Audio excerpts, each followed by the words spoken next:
Primeira carta do apóstolo João, capítulo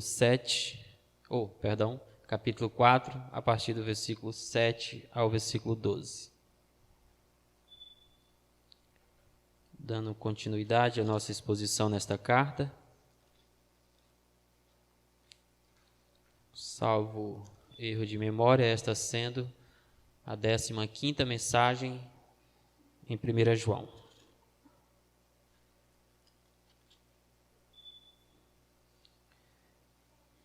João, capítulo 4, a partir do versículo 7 até o versículo 12. Você localiza o texto, deixe a sua Bíblia aberta nesse texto para que você possa acompanhar o estudo desta noite.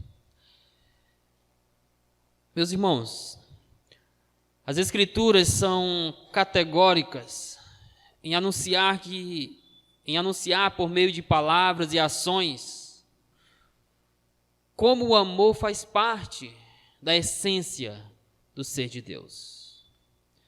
Este amor pode ser visto no seu ato criador e na forma diferenciada em que Ele criou o ser humano, dando-nos de sua imagem e da sua semelhança.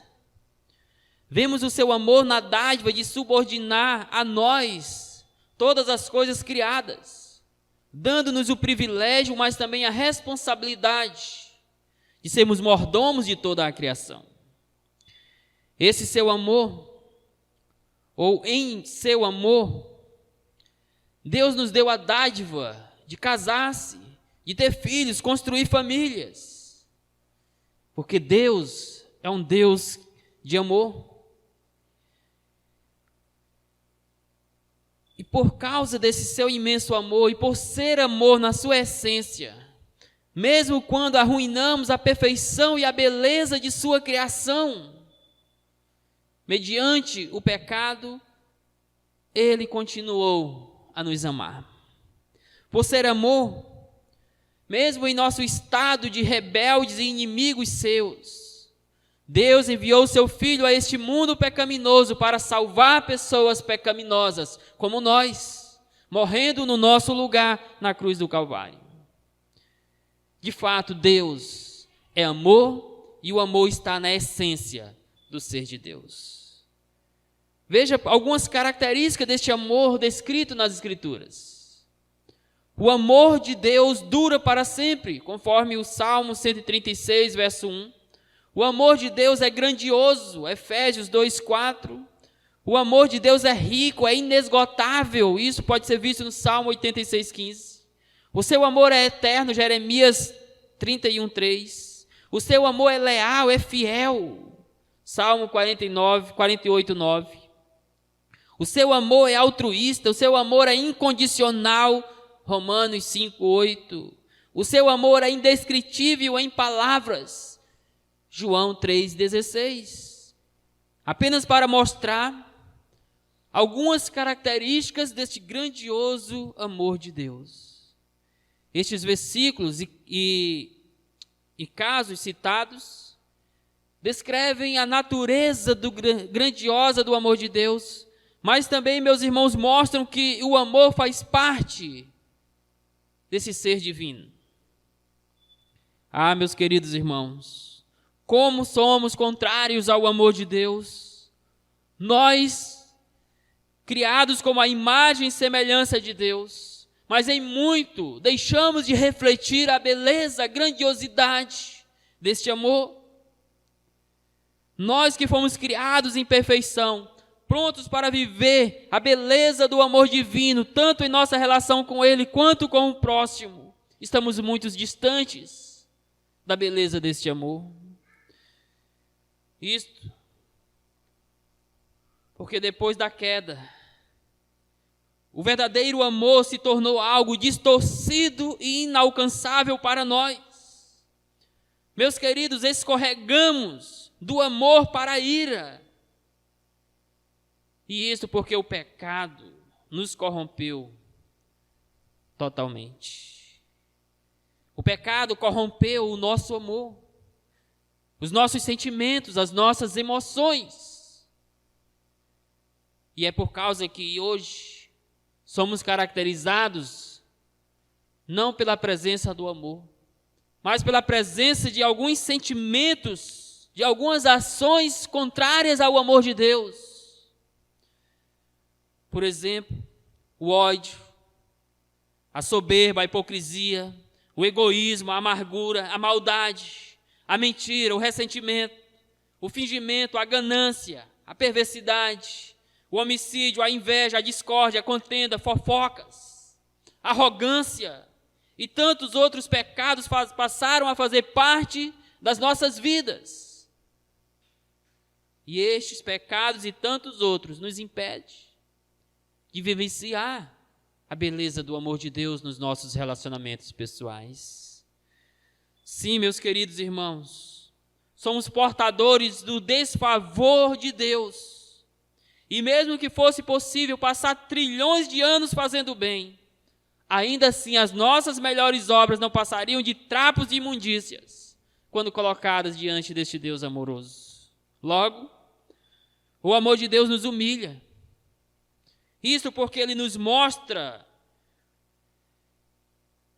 meus irmãos, o quanto nós somos interiormente corrompidos pelo pecado e o quanto essa corrupção interior se manifesta nas nossas ações.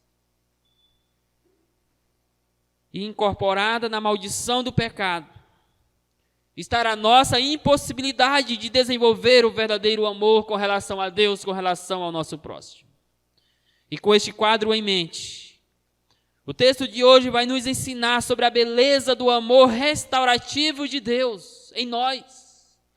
E vai, meus queridos, nos mostrar e vai nos capacitar para vivermos descansando à sombra do verdadeiro amor de Deus. Leia comigo o texto de 1 João 4:7. E vejamos a beleza restaurativa deste amor de Deus, mas também o que isto implica a nós hoje. Diz o texto: Amados, amemo-nos uns aos outros, porque o amor procede de Deus, e todo aquele que ama é nascido de Deus e conhece a Deus. Aquele que não ama não conhece a Deus, pois Deus é amor. Nisto se manifestou o amor de Deus em nós, em haver Deus enviado o seu Filho unigênito ao mundo, para vivermos por meio dele.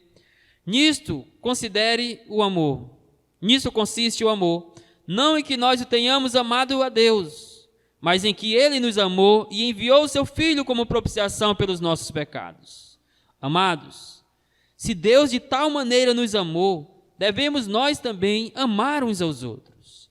Ninguém jamais viu a Deus. Se amarmos uns aos outros, Deus permanece em nós e o seu amor é em nós aperfeiçoado. A partir desse texto que nos mostra este amor restaurativo de Deus em nós e por nós, eu gostaria de pensar com você, argumentar com você nesta noite, que o amor de Deus por seus filhos impõe-lhes o dever de amar uns aos outros com amor semelhante ao dele por nós. Repito, porque este é o nosso propósito, é o nosso argumento a ser desenvolvido nesta noite. O amor de Deus por seus filhos impõe-lhes o dever de amar uns aos outros com amor semelhante ao dele por nós. E o texto em foco apresenta 3 motivos para cumprirmos esse dever de amar uns aos outros com um amor semelhante ao que Deus tem por nós. O primeiro motivo é porque Deus é amor, versículos de 7 a 8. E observe que, em primeiro lugar, é feita uma exortação baseada no amor de Deus para aqueles irmãos, mas também aos nossos corações hoje. Amados, diz o texto, amemos uns aos outros, porque o amor procede de Deus. A expressão amemos uns aos outros é uma exortação amorosa para que os irmãos pudessem praticar o mandamento do amor. Lá no capítulo 3, verso 23 da mesma carta, João já havia resumido a essência do mandamento de amor, do mandamento de Deus em crer em Jesus Cristo e amar uns aos outros. Agora, meus queridos, o argumento em favor do amor entre os irmãos é a natureza do próprio Deus. A origem do amor cristão não está em nós, está em Deus, porque Ele é amor e o amor procede de Deus, diz o texto. O verbo proceder aí significa que o verdadeiro amor tem origem em Deus e não em nós. É a natureza amorosa de Deus, meus queridos, que faz com que Ele ame criaturas caídas como nós, que ame pessoas rebeldes, desobedientes, inclinadas à maldade como nós. E devemos amar, porque Deus implantou deste seu amor em nós, quando Ele nos chamou à salvação por meio de Jesus Cristo. Então, amemos uns aos outros, porque Deus é amor e o verdadeiro amor procede e se origina em Deus. E nós hoje conhecemos a beleza deste amor por meio de Jesus Cristo. Mas em segundo lugar, da verdade de que o amor procede de Deus, João faz duas afirmativas, uma positiva e outra negativa. Positivamente ele diz que quem ama conhece a Deus, e todo aquele que ama é nascido de Deus e conhece a Deus. O amor é a marca característica de todo crente verdadeiro, de tal maneira que é usado por Jesus para resumir a essência dos mandamentos de Deus, por exemplo, lá em Marcos, capítulo 12, verso 30 a 31, quando ele diz que primeiro devemos amar a Deus com toda a nossa força, o nosso entendimento, com todo o nosso coração. Mas aí depois ele diz que devemos amar ao próximo como a nós mesmos. De fato, meus queridos irmãos, quem ama conhece a Deus, mostra que verdadeiramente teve este relacionamento salvífico com o Senhor. A expressão nascido de Deus significa ser gerado espiritualmente por Deus, fazendo menção ao novo nascimento ou à regeneração operada por Deus na vida do crente. E o tempo verbal aqui, meus queridos, enfatiza que o amor é um resultado contínuo dessa vida com Deus. Ou seja, se você é nascido de Deus, se você já é uma nova criatura em Cristo Jesus, você deve continuamente viver na prática do amor cristão. E isso porque o verbo conhecer retrata o conhecimento experimental de Deus como seu Salvador. E conforme a perspectiva bíblica, é impossível alguém ter experimentado do amor salvífico de Deus por meio de Jesus Cristo e não manifestar este amor nos seus relacionamentos com os seus irmãos. Novamente, o tempo verbal aqui coloca o amor como resultado contínuo da nossa experiência com o amor salvífico de Deus. Ou seja, se você já teve uma experiência de salvação com o amor salvador do teu Deus, é inevitável e impossível que você não pratique o amor cristão, que você não desenvolva na sua vida este tipo de amor que Deus ordena que você assim desenvolva. Então, positivamente, quando amamos uns aos outros, mostramos que de fato fomos regenerados, que de fato tivemos uma experiência de salvação com o nosso Deus. E a expressão todo, quando diz que todo aquele que ama é nascido de Deus e conhece a Deus, a expressão todo aquele elimina a possibilidade de alguém ser salvo e não praticar este amor do qual João vem falando, irmãos. Como isto é sério, meus irmãos. Como isto é sério. Porque precisamos pensar se verdadeiramente estamos amando uns aos outros. Porque a palavra de Deus elimina por completo a possibilidade de alguém ter sido salvo por Jesus Cristo e não amar os seus irmãos. Mas negativamente, o texto diz que quem não ama não conhece a Deus. Aquele que não ama não conhece a Deus, pois Deus é amor. João está reiterando uma verdade que já foi declarada lá no capítulo 3, no verso 10.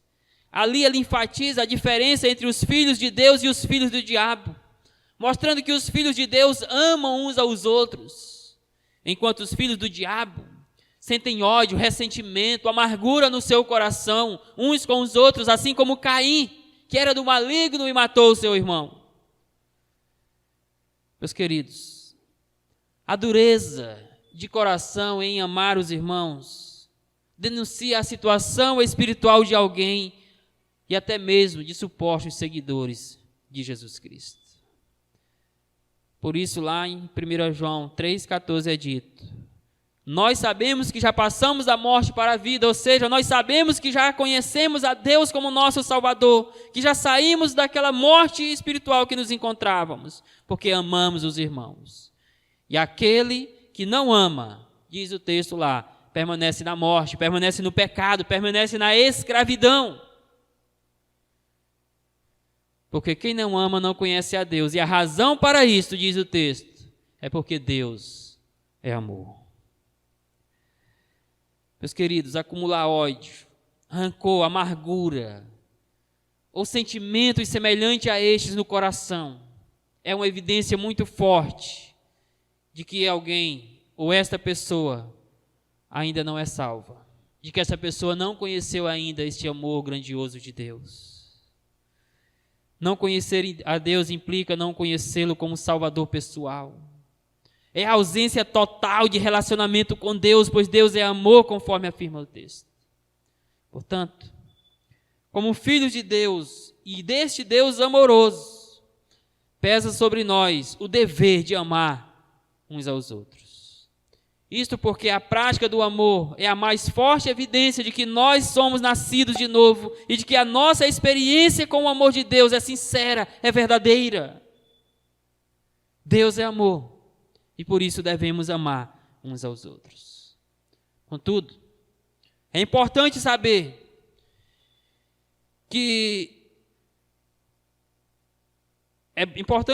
meus queridos irmãos, que o amor, ele expressa não apenas algo sobre o caráter de Deus, mas que o amor precisa estar presente também nos seus filhos amados. Porque assim como Deus é amor, seus filhos também precisam ser amor.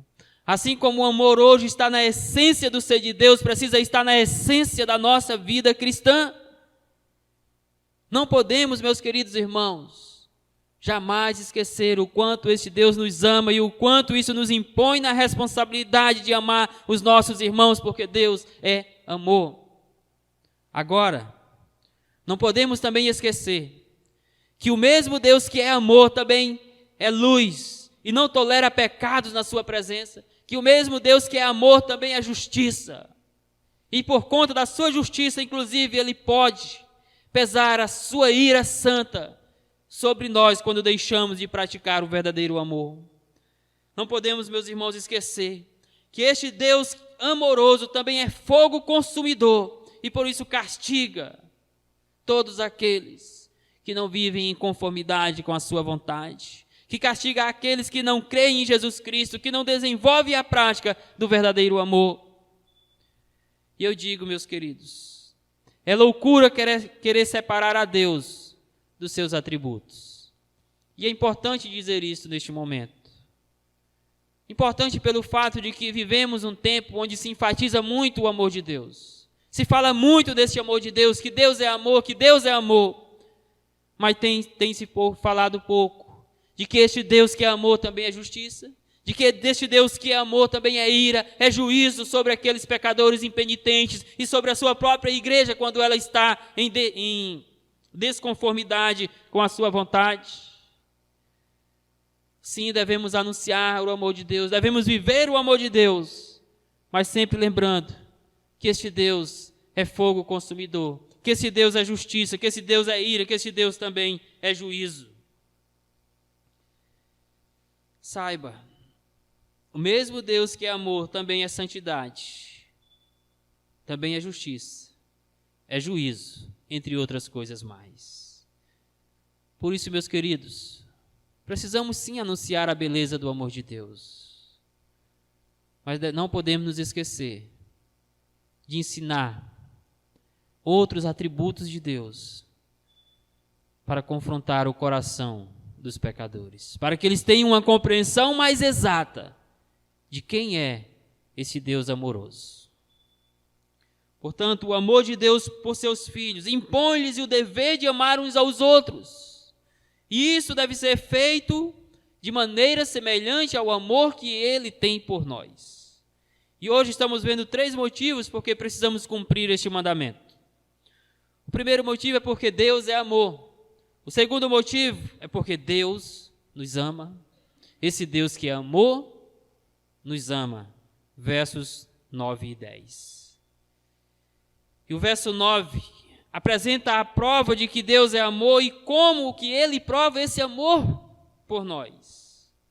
Nisso se manifestou o amor de Deus em nós, em haver Deus enviado o seu Filho unigênito ao mundo para vivermos por meio dele. Aqui está a prova de que Deus é amor, mas também a prova de que Deus nos ama. O verbo manifestar tem o sentido de tornar claro e evidente aquilo que outrora não estava plenamente revelado. Ou seja, lá no Antigo Testamento, já contém inúmeras manifestações do amor de Deus.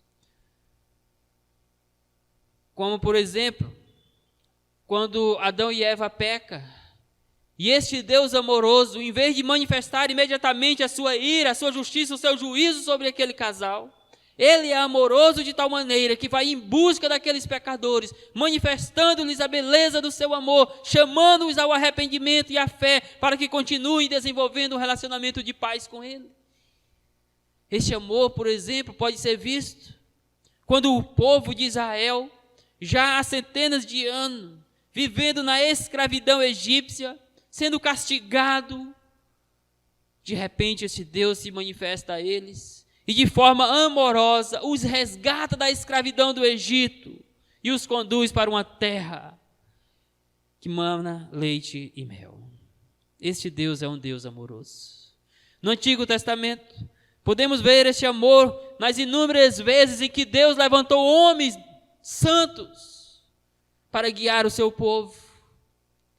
Podemos ver este amor nas inúmeras vezes em que Deus levantou profetas para trazer a sua palavra de repreensão, de correção, de exortação, encorajamento, consolo ao seu povo. Deus já manifestou no Antigo Testamento a grandiosidade do seu amor. Mas quando chegamos ao Novo Testamento, este amor se torna mais explícito, se torna mais claro, se torna mais evidente.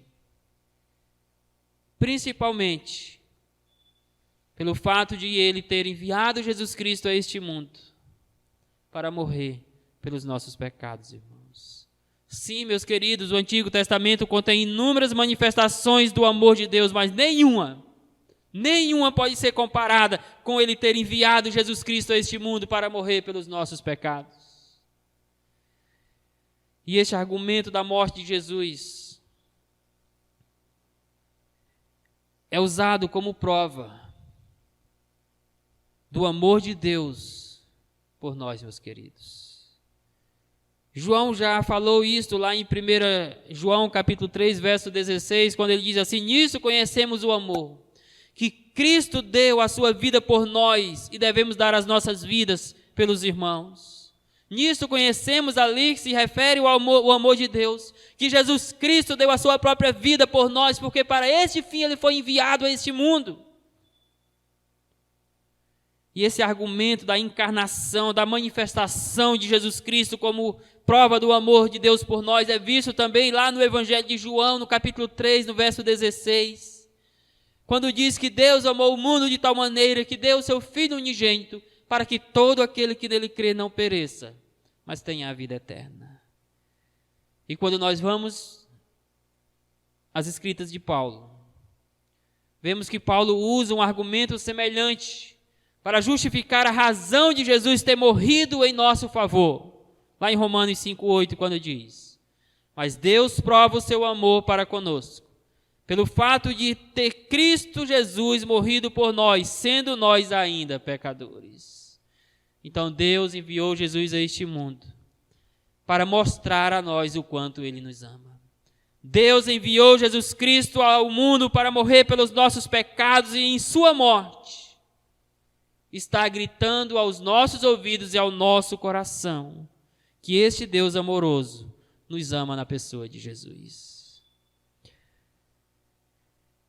E Ele fez isso, meus queridos, para que possamos viver por meio de Jesus Cristo. A frase "para vivermos por meio dele" mostra tanto a finalidade quanto a necessidade de Jesus ter sido enviado ao mundo. Jesus veio para nos dar vida, o que pressupõe um estado de morte espiritual. Ele veio para nos trazer salvação, o que pressupõe um estado de condenação, de perdição eterna que nos encontrávamos. Mas Ele veio ao mundo para que por meio da sua vida, ministério, morte e ressurreição, nós pudéssemos ter vida. E a expressão "por meio dele", então, significa que Jesus é o único meio pelo qual pode haver salvação para um pecador. Significa, meus queridos irmãos, que a única maneira pela qual um pecador poderia ser salvo é se Deus tivesse, como de fato fez, enviado o seu Filho para vir a este mundo morrer por nós pecadores. Mas não podemos esquecer que esta vida por meio de Jesus, que este amor grandioso de Deus, só pode ser experimentado mediante a fé em Jesus Cristo. Sim, se você de fato quer experimentar da beleza deste amor, se você de fato quer ter vida por meio de Jesus Cristo, se você de fato quer ser livre da condenação do pecado, da perdição da qual você se encontra, você precisa crer no Senhor Jesus como o único e suficiente Salvador da sua vida. Deus enviou Jesus a este mundo para mostrar-nos o quanto Ele nos ama. E isto prova o seu amor para conosco. Mas em seguida é ressaltado que Deus amou pessoas que não merecem ser amadas. Sim, meus queridos, Deus amou, ama e vai continuar amando pessoas que não merecem ser amadas. Não merecem a benevolência do amor de Deus. Merecem tão somente a ira justa de Deus sobre as suas vidas. Mas este Deus, que é tão grande em amor, decidiu nos amar de forma imerecida.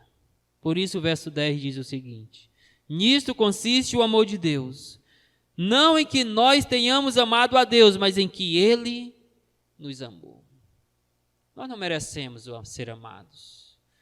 Nós nunca tínhamos e nem teríamos algum sentimento santo por Deus. Mas ainda assim o texto diz que mesmo sem nós termos amado a Ele, Ele nos amou.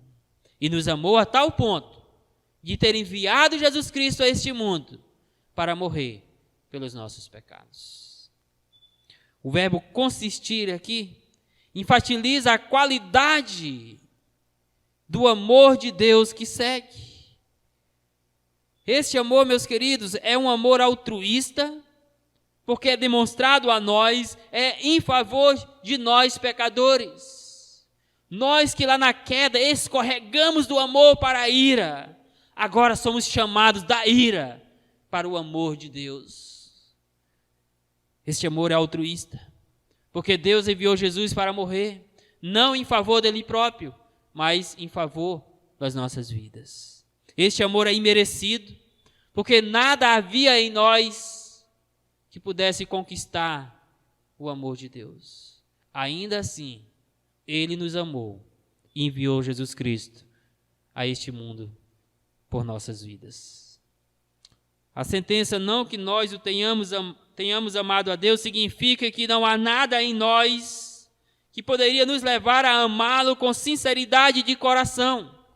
Nós sabemos que muitos hoje professam amar a Deus, muitos professam servir a Deus, mas o correto, meus queridos, é que biblicamente ninguém pode amar a Deus se ainda não experimentou o amor salvífico dele por meio de Jesus Cristo.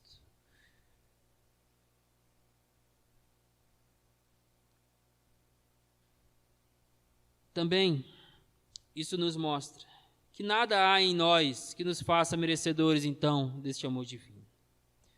E a expressão Ele nos amou mostra que a centralidade do amor de Deus está na morte histórica de Jesus Cristo em nosso favor. Nisto, então, o nosso amor a Ele é uma resposta à demonstração do seu amor por nós.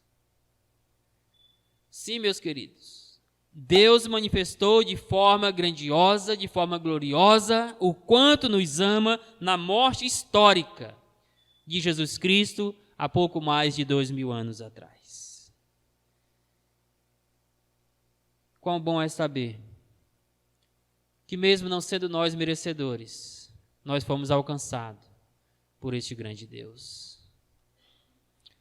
Mas veja ainda aqui que o amor de Deus por nós levou a castigar o seu Filho no nosso lugar. E enviou o seu Filho como propiciação pelos nossos pecados. O que isso significa? Significa que o amor de Deus por nós é tão grandioso que o levou a punir o seu próprio Filho pelos nossos erros. Sim, aquele que não tinha pecado se fez pecado por nós. O justo morreu pelos injustos, como uma demonstração do amor de Deus por nós pecadores. Lá na cruz do Calvário, Jesus Cristo estava levando sobre si o castigo que nos traz a paz com Deus. E o verbo enviar aqui indica que Jesus veio a este mundo como representante autorizado de Deus para realizar uma missão específica. E que missão é esta? O texto responde: a propiciação, a missão de propiciar a nossa paz com Deus, a missão de aplacar a ira de Deus, a missão de levar sobre si o castigo que nos traz a paz. Jesus veio como um representante divino, como a segunda pessoa da Trindade, como Filho de Deus, como Deus encarnado, para cumprir esta missão de morrer como propiciação pelos nossos pecados. Essa missão se resume em levar sobre si a ira divina que recairia sobre aqueles que haveriam de crer no seu nome.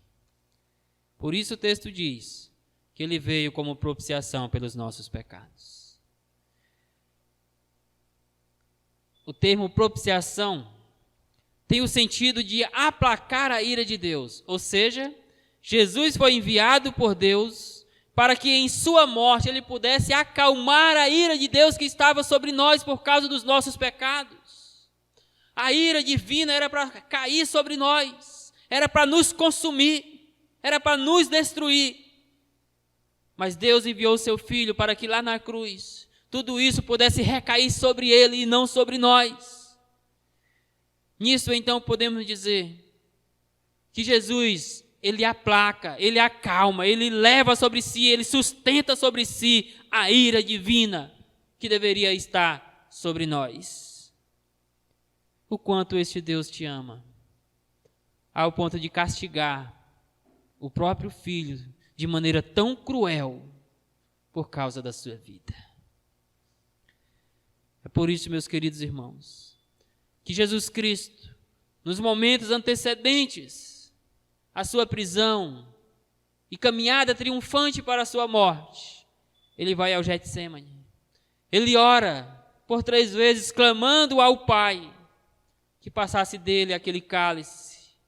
Aquele cálice é o cálice da ira divina. Aquele cálice que ele pede que, se fosse possível, o Pai passasse de sobre ele. Era a ira de Deus que cairia sobre ele lá na cruz do Calvário. Aquele cálice é o castigo divino que, por um milésimo ou por uma fração de segundo que não dá para calcular, Deus se separaria do próprio Filho para poder castigar nele os nossos pecados. E como Deus não pode ter comunhão com o pecado, por uma fração de tempo que é incalculável a nós seres humanos, Deus teve que abandonar o seu Filho lá na cruz, para que sobre ele os nossos pecados fossem punidos. Este é o Deus que te ama. Este é o Deus que prova o seu amor, castigando o próprio Filho no seu lugar. Numa linguagem bem semelhante, veja o que o profeta Isaías diz. O castigo que nos traz a paz estava sobre ele. Sobre quem? Sobre Jesus Cristo. E pelas suas pisaduras nós fomos sarados. Isaías 53, 5. Portanto, a morte de Jesus traduz em letras gigantescas o grande amor que Deus tem por nós. E ele fez isso sem nenhum merecimento nosso. E é por isso que hoje ele nos ordena: amemos uns aos outros. Mesmo que você diga que aquela pessoa não merece ser amada, ame, porque você também não merecia ser amado e ainda assim você é amado por Deus. O nosso amor pelos irmãos deve traduzir em letras gigantescas também o amor que Deus tem por nós. Portanto, nós estamos estudando que o amor de Deus por nós, seus filhos, impõe sobre nós o dever de amar uns aos outros, semelhantemente ao amor que Ele tem por nós. E isto por 3 motivos. Primeiro, porque Deus é amor. Segundo, porque Deus nos ama. Terceiro, porque nós amamos a Deus. Versos 11 e 12. E primeiramente, vemos que à luz do amor de Deus, o texto coloca qual deve ser a nossa atitude com relação ao próximo. Se você conhece este Deus que é amor, se você conhece o amor deste Deus, veja agora o que diz o verso 11. Amados, se Deus de tal maneira nos amou, devemos também nós amar uns aos outros. Uma verdade aberta das Escrituras é que não podemos separar o amor a Deus do amor ao próximo. Por isso que Jesus resume os mandamentos em 2 mandamentos apenas: amar a Deus e amar ao próximo. O verbo dever aqui, que diz que devemos nós amar uns aos outros, esse verbo implica numa obrigação moral imposta aos filhos de Deus. A ideia, meus queridos, é que quem recebe do amor de Deus e o confessa amá-lo, está moralmente comprometido a amar também os seus irmãos. No dia em que você confessou a Jesus Cristo como teu Salvador, no dia em que você confessou o amor divino por você e você confessou que ama a Deus, você estava moralmente comprometido ou se comprometendo em amar os seus irmãos. Então, não amar ao próximo é desonrar a sua própria palavra com Deus. E isso consiste em pecar contra Deus. Veja o quão importante é a prática deste amor, a tal ponto de trazer a ideia de uma obrigação moral para com as nossas vidas. Isso significa que amar é uma obediência moral à lei de Deus, e não fazer é desobedecer a Deus, é desobedecer à sua lei, é desobedecer aos seus mandamentos. A expressão Deus de tal maneira nos amou descreve a maneira que Deus ama a nós como seus filhos, mas também, meus queridos, nos mostra a maneira como nós devemos nos amar.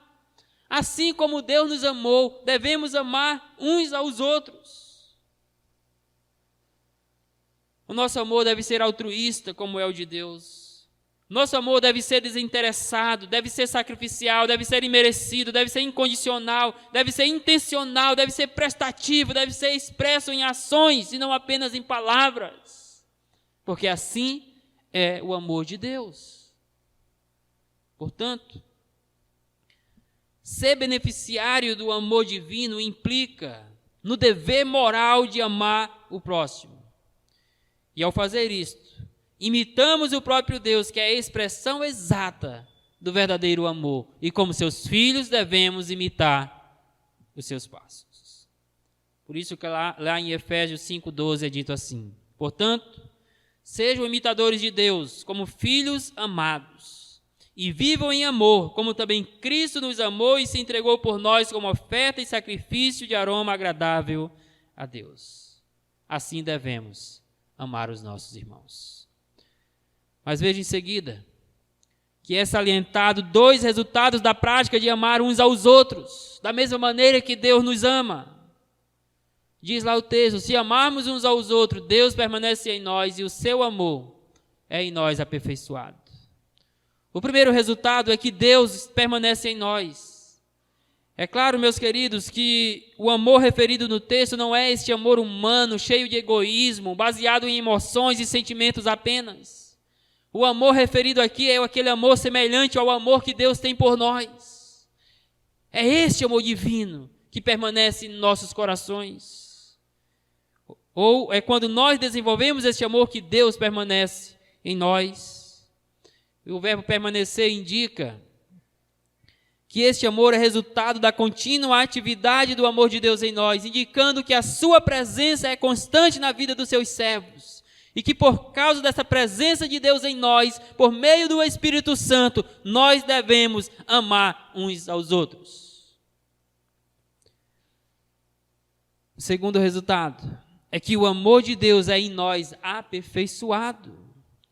O termo aperfeiçoado significa levar até o alvo final,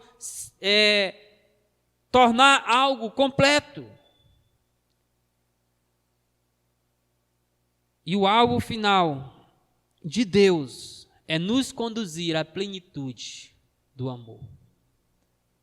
Nós sabemos que enquanto estamos aqui, lutamos em busca dessa perfeição. Que enquanto estamos aqui ainda vai haver egoísmo, vai haver ressentimento, vai haver sentimentos opostos ao amor no nosso coração. Mas o alvo de Deus, meus queridos, é que nós cheguemos à plenitude do amor. E enquanto estivermos aqui, devemos praticar este amor como alvo final de Deus para as nossas vidas. Quando amamos de todo o coração, significa que as ervas daninhas do pecado estão sendo removidas, estão sendo substituídas pelo amor divino em nós. Assim, como afirma o pastor Augusto Nicodemos comentando esse texto, a presença do amor entre os crentes é a evidência de que Deus habita neles. Contudo, essa presença não é física ou visual, pois ninguém jamais viu a Deus, afirma o texto. Ninguém viu a Deus. Esta mesma verdade Paulo vai repetir, por exemplo, lá em 1 Timóteo, esta mesma verdade. Lá em João 4:24, Jesus Cristo vai também nos dizer que Deus é Espírito, isso para significar que Deus não pode ser visto, isso lá em João 4:24.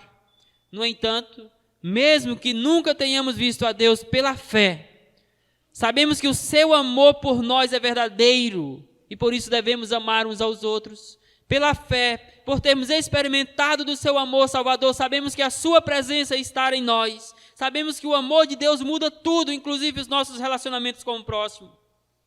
E por isso, meus queridos, independente das atitudes das outras pessoas com relação a nós, devemos amar-nos incondicionalmente, como Deus nos ama em Jesus Cristo. Portanto, conforme estudado, o amor de Deus pelos seus filhos impõe-lhes o dever de amar uns aos outros, não conforme o mundo ama, mas da mesma forma que ele nos ama. E como é que é este amor de Deus? O amor de Deus dura para sempre. Não é condicionado por circunstâncias. Muitas vezes o nosso amor é assim, condicionado por circunstâncias. Amamos quem nos ama. Se nos aborrece, deixamos de amar. Mas o amor de Deus dura para sempre. O amor de Deus é grandioso, de tal maneira que não pode ser escondido. O amor de Deus é rico em misericórdia, que o leva a amar quem não merece. O amor de Deus é justo, é eterno, é leal, é fiel, é altruísta, é incondicional, é puro, é perfeito, é santo. Esse é o amor de Deus. E nós devemos amar da mesma forma que Ele nos ama.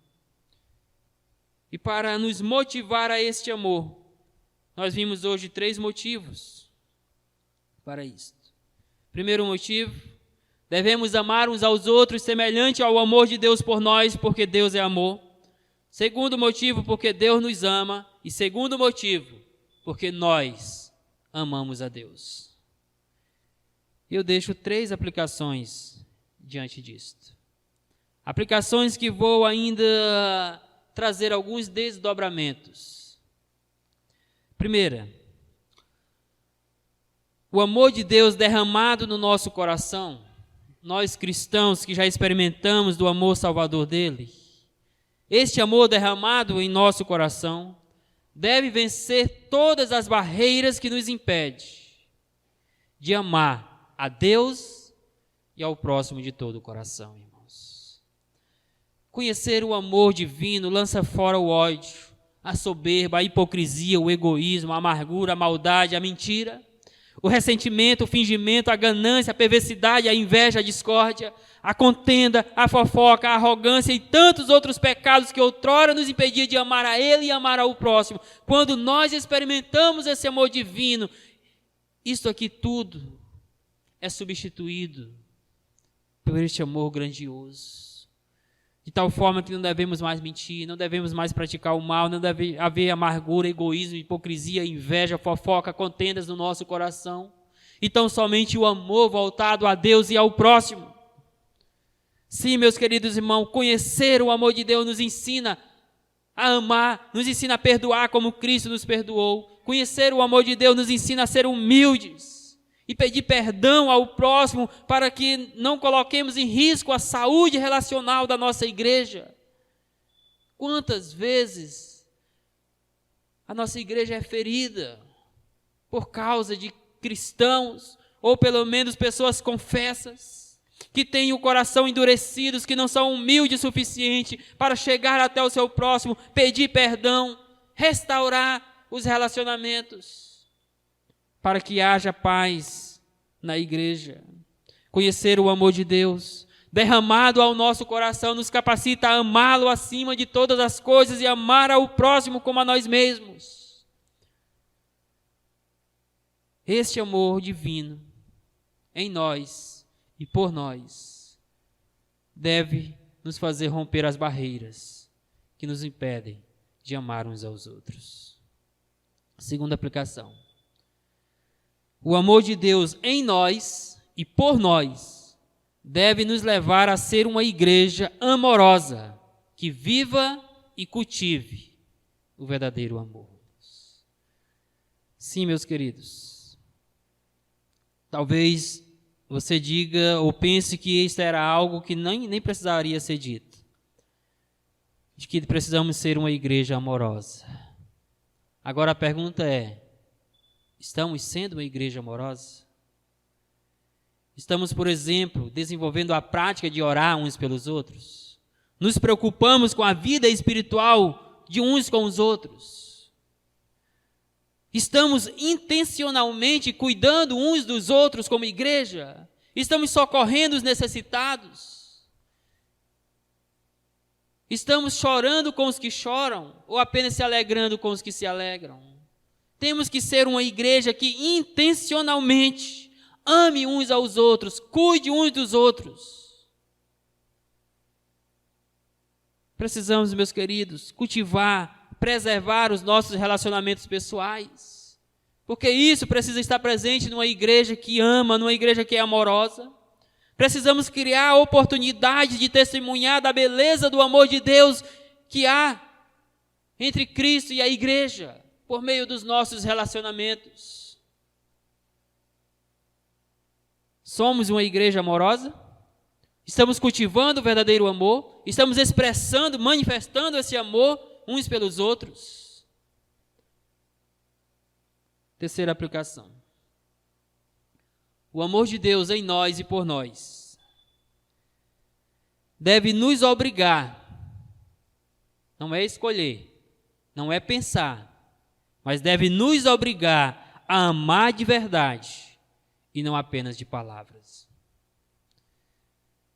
É fácil nós confessarmos, nós abrirmos lábios, dizendo que amamos a Deus, que amamos os nossos irmãos, nós cantamos dizendo isso. Mas as nossas ações mostram que verdadeiramente isso é o amor? O nosso amor tem sido um amor prestativo, que nos leva a se preocupar com os nossos irmãos, a buscar o seu bem acima de tudo espiritual, mas também material. Meus irmãos, penso que em muito estamos amando apenas de palavra e não de fato e de verdade. Porque a presença do verdadeiro amor é uma testemunha visível do nosso relacionamento com Deus e dá sentido ao fato de ser membro de uma igreja. O verdadeiro amor, este amor de verdade, não apenas de palavra, é uma testemunha visível de que nós conhecemos a Deus, de que nós somos nascidos de Deus, de que nós somos amados de Deus. E é só quando verdadeiramente amamos que faz sentido ser membro de uma igreja local. Porque a igreja é lugar de pessoas que experimentaram o amor de Deus e que agora vivem esse amor nos seus relacionamentos pessoais. Não faz sentido alguém fazer parte da membresia de uma igreja e viver intrigado com seus irmãos, e viver causando contendas, em ter coração duro para perdoar, em ser egoísta, hipócrita, fofoqueiro. Não faz sentido ser membro de uma igreja com características assim. Porque não estará amando de verdade. Amemos, meus queridos, de verdade. Porque a presença desse amor genuíno é ferramenta poderosa na evangelização dos perdidos. Quando há verdadeiro amor na igreja, a igreja se torna uma testemunha viva do amor de Deus, de tal maneira que isso vai se tornar uma ferramenta na evangelização dos pecadores. As pessoas vão ver que somos uma igreja diferente. As pessoas vão ver que verdadeiramente nos amamos. Elas vão querer fazer parte desta congregação local e vão ser atraídas a Jesus Cristo por meio do nosso testemunho de amar uns aos outros. Tenha certeza. Uma ferramenta eficaz para a evangelização dos incrédulos é a prática do verdadeiro amor na igreja de Cristo Jesus. Amemos de verdade também, porque a presença deste amor é indispensável na construção e manutenção de uma igreja saudável. Não pode haver saúde se não houver bom relacionamento entre os membros do corpo de Cristo. Queremos uma igreja saudável, uma igreja pura, uma igreja santa. Mas estamos amando uns aos outros?